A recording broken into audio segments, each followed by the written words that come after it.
Anak masuk ubat. Bila keluar ubat nak pergi bayar kat kaunter, orang kat kaunter jawab tak perlu bayar, kerajaan negeri dah bayar. Alhamdulillah, terima kasih kepada kerajaan negeri Terengganu telah menanggung kos ya.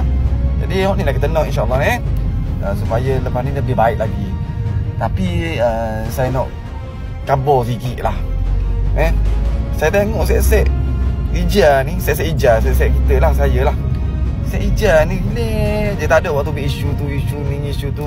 Tapi saya tengok, saya scroll lah dekat muka buku biru ke, dekat TikTok ke. Tengok sek-sek biru ni, sek-sek Walanu ni. Dia buat kerja dah kan. Waktu tubik isu ni, isu air, isu ni, isu tu. Macam-macam lah, isu Hakisang, macam-macam tubik lah. Boleh hak settle buat tubik macam ni. Lepas tu ada pula tu timbul isu terbaru, offset dia tu, gini. Coba.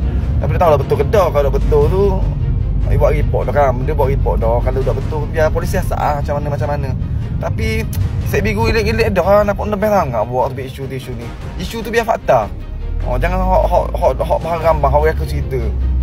Buat fake kau ni. Set kita steady je. Set Ija ni steady je, tak ada masalah. Steady, tak ada tu isu ni nak ngutuk ada.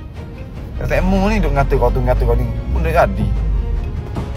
Kita orang Ija, kita pertahankan Ija. Bumi Ija Terengganu kita kekalkan. Okey?